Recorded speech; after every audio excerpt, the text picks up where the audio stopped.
Good morning बच्चों। Good morning. और आज इस चैप्टर की लास्ट क्लास है जहाँ पे हम ऑलरेडी क्या पढ़ चुके हैं, एग्रीकल्चर सेक्टर के बारे में पढ़ चुके हैं कि वहाँ पे क्या रिफॉर्म्स हुए। इंडस्ट्रियल सेक्टर में हम पढ़ चुके हैं क्या रिफॉर्म्स हुए।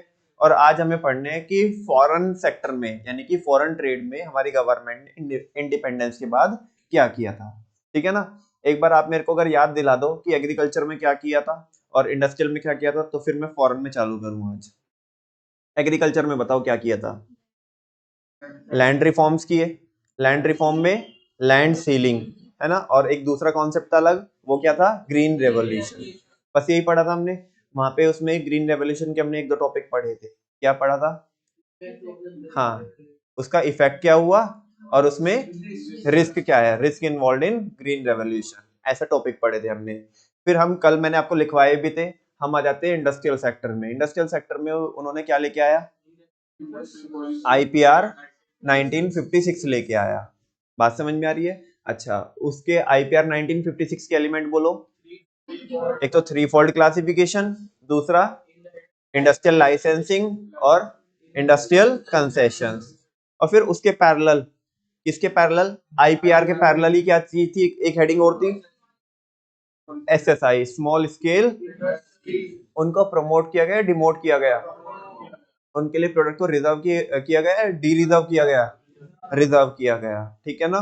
और एनसीईआरटी के अकॉर्डिंग स्मॉल स्केल इंडस्ट्री किसको बोलेंगे आप? हाँ, जिसने प्लांट एंड मशीनरी और इक्विपमेंट में 1 करोड़ रुपए तक की इन्वेस्टमेंट करके रखी है। हालांकि फिर मैंने आपको जो एक्चुअल में लिमिट्स थी वो भी बताई थी, वो अपने पेपर के लिए रेलिवेंट नहीं है, वो नॉलेज पर्पस के लिए सही है। ठीक है ना। आज देखते बच्चों फॉरेन ट्रेड। और फॉरेन ट्रेड में बस इन्होंने एक ही चीज को प्रमोट किया सेल्फ रिलायंट बनने के लिए, कि क्या, इंपोर्ट सब्सटीट्यूशन। Import substitution. हम जो बाहर से इंपोर्ट कर रहे थे तो गवर्नमेंट ने बोला कि इंपोर्ट को क्या कर दो, आप सब्सटीट्यूट कर दो। क्या कर दो? मतलब इंपोर्ट को सब्सटीट्यूट कर दो। इसका मतलब क्या हुआ कि जो हम बाहर से मंगा रहे हैं प्रोडक्ट, उनको बाहर से मत मंगाओ, इनफैक्ट भारत के अंदर ही प्रोड्यूस करो। इंपोर्ट को सब्सटीट्यूट कर दो, रिप्लेस कर दो, किससे? होम प्रोडक्शन से। सारे बच्चों को पता है इसके क्या क्या फायदे होंगे। एक तो फॉरेन कंट्री के ऊपर, पहले ही बताया था मैंने अभी कुछ दिन पहले आपको, फॉरेन कंट्री के ऊपर एक तो डिपेंडेंसी कम हो जाएगी, उनका इंटरफेरेंस हमारे होम अफेयर्स में कम हो जाएगा या खत्म ही हो जाएगा। एक फॉरेन एक्सचेंज की क्या होगी, सेविंग होगी, और जो फॉरेन एक्सचेंज रेट है वो हमारे डिजायर्ड लिमिट में रहेगा। समझ में आ रही है ना बात? तो बस वही चीज है यहाँ पे, रिपीट हो रही है। इसी के साथ साथ बच्चों हमारा टॉपिक भी और चैप्टर भी क्या हो जाएगा, खत्म हो जाएगा। Policy for the growth of foreign trade is listed as under import substitution. It refers to a policy, ये एक ऐसी पॉलिसी थी गवर्नमेंट की, ऑफ रिप्लेसमेंट और सब्सटीट्यूशन ऑफ इंपोर्ट, जहां पे किसकी बात की गई, रिप्लेसमेंट की बात की गई या तो सब्सटीट्यूशन की बात की गई। दोनों में क्या फर्क है? हाँ, रिप्लेसमेंट तो ये है कि मान लिया कोई पर्टिकुलर चीज हम भारत उधर बाहर से मंगा रहे हैं, तो वो ना यूज करो, हमारे इकोनॉमी के अंदर ऑलरेडी जो मिल रहा है उसको यूज कर लो। वो तो रिप्लेस कर दिया, उस प्रोडक्ट को रिप्लेस कर दिया। मान लिया कि हम खास किस्म की बाइसाइकिल मंगा रहे हैं उधर बाहर से, तो बाइसाइकिल हमारे देश के अंदर भी तो प्रोड्यूस हो रही है, तो गवर्नमेंट ने बोला उसे क्यों मंगा रहे हो, इसे यूज कर लो जब हमारे यहाँ पे है। एक बात। अच्छा, वो कह रहे नहीं नहीं जी हमें तो वही चाहिए, वो तो खास किस्म की है, उसके अंदर तो ये फीचर है, उसके अंदर तो वो गियर अपने आप क्या हो जाते हैं, चेंज हो जाते हैं। छोटे छोटे बच्चों को बहुत फैसिनेट करती है, बचपन में हमें भी करती थी। एक बार हमें भी ऐसा धुन लगी थी कि गियर बदलने वाली साइकिल ही चाहिए, यही चाहिए बस। ठीक है ना, वो तो भला हो एक्टिवा का कि टाइम से पहले मैच्योर बना दिया। हाँ जी।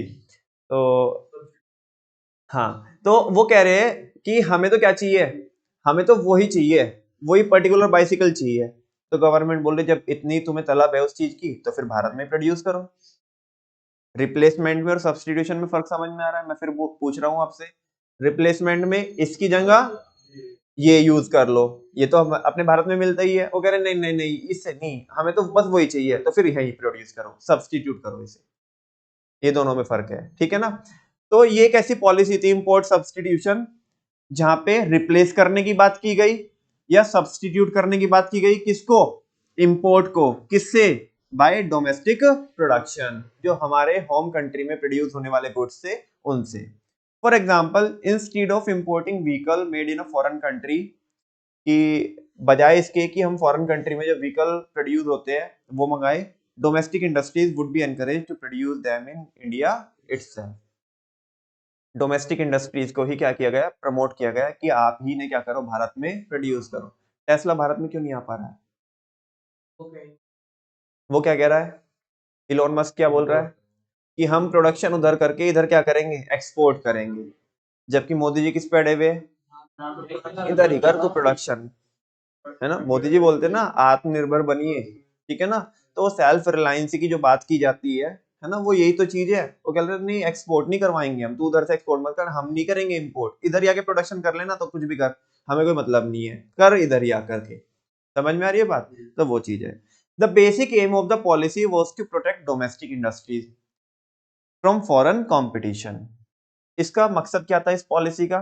ताकि हम अपने किसको बचा के रख सके? जो हमारी डोमेस्टिक इंडस्ट्री थी, जो किसने बर्बाद की थी? अंग्रेजों ने बर्बाद की थी, उन्हें हम बचा के रख सके किससे? फॉरेन कंपटीशन से। भाई देखो, वही फिर वही वाली बात है, फिर तो वो हम हिस्ट्री रिपीट करेंगे कि अगर आज भी अगर देश के अंदर हमारे यहाँ पे प्रोड्यूसर है बनाने वाले, और हम फिर भी क्या करें? उन चीजों का इंपोर्ट करें, तो फिर हम अपने वालों को ही क्या दे रहे हैं? कंपटीशन दे रहे हैं, उन्हें बर्बाद कर रहे हैं, है ना। जब ऐसा होने लगा तो ये हमारे जो होम इंडस्ट्रियलिस्ट थे, है ना, जो होम इकोनॉमी में जो प्रोडक्शन करते थे, ये सरकार के पास पूछे कि भाई बाप कुछ तो करो हमारा ऐसे, या तो एक काम करो, हमें जहर की पुड़िया दे दो फिर, है ना, जहर की पुड़िया दे दो सीधा हमें। नहीं, ऐसे कोई ना होता है कि तुम्हारे जैसा इमेच्योर स्टेटमेंट कुछ भी ले लो, ठीक है ना। वो कुछ जो जिस पोजीशन पे बंदा है, पीएम की पोजीशन पे, उस पद की कुछ तो गरिमा होगी। हाँ जी। तो वो कह रहे हैं कि जी या तो सीधा से हमें जहर दे दो, बस मना कर दो कि हमें कि तुम्हें कुछ रहने का इधर जीने का अधिकार ही नहीं है, ऐसे क्यों हमारा दम क्यों घोट रहे हो बाहर वालों को? मतलब चलो ठीक है, तुम ही हमें कष्ट दो तो समझ में आता है, बाहर वालों से आके पिटाई करवा रहे हो हमारी, ठीक है ना। तो ये ऐसे तो हमें भी शोभा नहीं देता, और आपकी भी जो साख है, आपकी भी जो गुडविल है, वो भी दाव पे लग रही है ना। कुछ तो करो हमारा, इन गरीबों को कुछ तो ख्याल करो। तो गवर्नमेंट ने पॉलिसी लेकर है इम्पोर्ट सब्सटीट्यूशन की, बाहर से इम्पोर्ट करने का ही नहीं है। और देखो ऐसा नहीं होता है भाई, जो देश के जो सुप्रीम लीडर होते हैं, वो जब ऑन पेपर पॉलिसीज बनाते हैं, इनफैक्ट उनके अपील करने से, तुम तो आजकल रियलिटी में एक्सपीरियंस कर रहे हो, उनके केवल जस्ट अपील करने से, है ना, एक कंट्री बर्बाद हो सकती है, कितना लोग उन्हें सपोर्ट करते हैं। तो जब ऑन पेपर पॉलिसी आती है तो लोग उसे भी कहीं ना कहीं क्या करते हैं? अडॉप्ट करते हैं, है ना।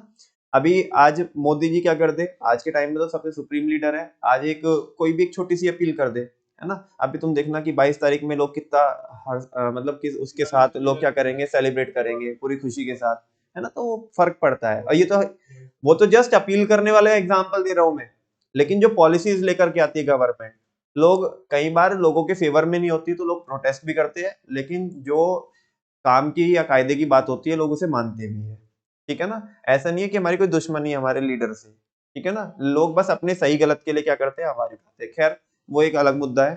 फिलहाल वो कह रहे हैं कि जो इंपोर्ट सब्सटीट्यूशन की जो पॉलिसी थी, उसका जो मकसद था, वो किसको बचा के रखना था, किसको प्रोटेक्ट करना था, किसको प्रमोट करना था? डोमेस्टिक इंडस्ट्रीज को। किससे? फॉरेन कंपटीशन से। The policy of import substitution can serve two definite objective. इसके दो पर्पस थे। पहला, सेविंग ऑफ फॉरेन एक्सचेंज, एक तो किसकी बचत होगी? फॉरेक्स की बचत होगी, एंड अचीविंग सेल्फ रिलायंस, और हम क्या बन जाएंगे? आत्मनिर्भर बन जाएंगे, है ना। और इन्हीं दोनों चीजों से निकल के आते 3-4 पॉइंटर जो मैंने अभी आपको रिकॉल कराए थे, कि फॉरेक्स की सेविंग होगी, सेल्फ रिलायंट हो जाएंगे, फॉरेन फॉरेन इंटरफेरेंस क्या हो जाएगा? कम हो जाएगा, डिपेंडेंसी क्या हो जाएगी? कम हो जाएगी, ठीक है ना। फॉरेन एक्सचेंज रेट क्या हो सकता है? मेंटेन हो सकता है। तो इस तरह की चीज है। Import substitution policy is also known as inward looking trade strategy. कभी अगर एग्जाम में इस नाम से पूछ ले तो फैल मत जाना, इसका मतलब भी समझा दो कि ऐसा क्यों बोला, इसका दूसरा नाम ही है। जो इंपोर्ट सब्स्टिट्यूशन पॉलिसी है, आईएसपी है, उसका दूसरा नाम क्या है? Inward looking trade strategy. बोलो। देश के अंदर जो है उसे ही एक्सप्लोर करो, उस पे नजर रखो, उसे देखो कि वहां पे जो हमारे पास अवेलेबल है उसमें हम क्या बेहतर कर सकते हैं। ऐसे दुनिया जहान में बहुत सारी चीजें मिलती है, लेकिन उसका बहुत ज्यादा नेगेटिव कॉन्सिक्वेंसेज भी पड़ता है। हमारे फॉरेक्स भी तो खत्म होंगे, तो सरकार ने अपील की कि भाई तुम अंदर ही देखो ना कि हमारे यहाँ पे इतनी, हमारे यहाँ पे वैसे कोई खाली पीली कोई देश है ना, इतनी वाइड वेराइटी है ना, इतने रिसोर्सेज भरे पड़े हैं, इतनी अबंडेंसी है, अलग अलग टाइप के रिसोर्सेज है, तो उसमें देखो तुम क्या बेहतर कर सकते हो, है ना, क्या इनोवेट कर सकते हो, दूसरों पे क्यों नजर डालते हो, अपने यहीं पे देखो ना तुम कि हमारे पास क्या क्या रिसोर्सेज है और उनमें हम कैसे बेहतर कर सकते हैं और अपनी रिक्वायरमेंट को कैसे फुलफिल कर सकते हैं। तो इसे इनवर्ड लुकिंग ट्रेड स्ट्रेटेजी भी बोला गया। The government made use of two ways to protect Indian producers from import. Government ने दो तरीके अपनाए इंडियन प्रोड्यूसर को बचाने के लिए, किससे, इम्पोर्ट से। देखो, जो अंग्रेजों ने हमारे साथ किया था ना, इस बार हमने उनके साथ, मतलब हमने सबके साथ कर दिया वो। क्या? पहला, by levying heavy taxes on imported goods to make them more expensive. भाई ह्यूमन क्या होते हैं, ह्यूमन नेचर डायनेमिक होता है और हेट्रोजीनियस होता है और अनप्रिडिक्टेबल होता है। सारे लोग तो फिर भी एक नाके में को निकलेंगे नहीं। पॉलिसी बनाई, कुछ लोग तो होंगे ही ना जो अभी भी क्या करेंगे, अपोज करेंगे, उनके तो खून में ही क्या है, अपोजिशन है। समझ में आ रही है ना कि इसने जो बोला क्योंकि वो मानेंगे ही नहीं हम, यस और नो, ठीक है ना। तो गवर्नमेंट ने बोला ऐसे नहीं मानोगे तो दूसरे तरीके से मानोगे, हम इंपोर्टेड गुड्स पे क्या लगा देंगे, बहुत ज्यादा ड्यूटी लगा देंगे, है ना, कस्टम ड्यूटी लगा देंगे, जिससे होगा क्या, वो प्रोडक्ट हो जाएंगे महंगे। तुम लेके आओ, चलो महंगे लेके आओ, कस्टमर ही नहीं खरीदेगा। जो होम इंडस्ट्रीज के जो बने हुए प्रोडक्ट है वो सस्ते होंगे और ये क्या हो जाएंगे, तो कस्टमर ही ने क्या ही नहीं करेगा, खरीदेगा ही नहीं। दूसरा, गवर्नमेंट ने कोटा फिक्स कर दिया हर एक चीज का कि इस चीज को आप इतना ही इंपोर्ट कर सकते हो एक साल के अंदर, इससे ज्यादा नहीं कर सकते। अब करके दिखाओ, खरीद के दिखाओ, बाहर से परमिशन ही नहीं मिलेगी इंपोर्ट करने की।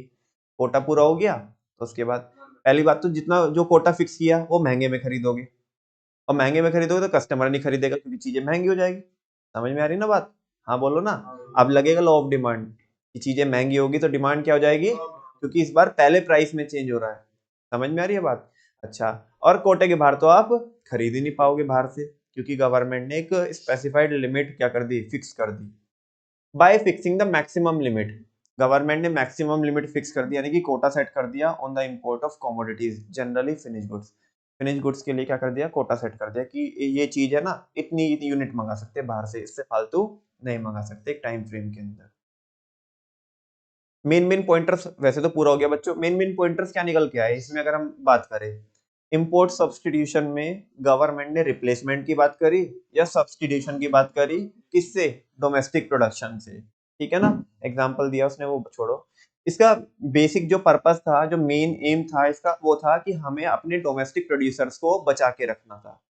और इस पॉलिसी से दो जो मेन मकसद पूरे किए गए वो ये था, एक तो हम सेल्फ रिलायंस, डोमेस्टिक प्रोड्यूसर को तो बचा ही ले, सेल्फ रिलायंस मतलब हम सेल्फ रिलायंट बन जाए और फॉरेन एक्सचेंज की सेविंग हो जाए। इसका दूसरा नाम इनवर्ड लुकिंग ट्रेड स्ट्रेटेजी। और गवर्नमेंट ने दो तरीकों को यूज किया इंपोर्ट सब्स्टिट्यूशन को इंप्लीमेंट कराने के लिए। पहला, एक तो इंपोर्टेड गुड्स पे बहुत ज्यादा कस्टम ड्यूटी चार्ज करी, टैक्स बहुत ज्यादा लगाए, और दूसरा मैक्सिमम लिमिट सेट कर दी, इसकी कोटा सेट कर दिया फिनिश गुड्स के लिए कि आप इतना ही इसे क्या कर सकते हैं, मंगा सकते हैं। इसी के साथ साथ बच्चों ये चैप्टर हमारा क्या हो जाता है, कंप्लीट हो जाता है। थैंक यू वेरी मच, मिलते हैं इसके रिवीजन में।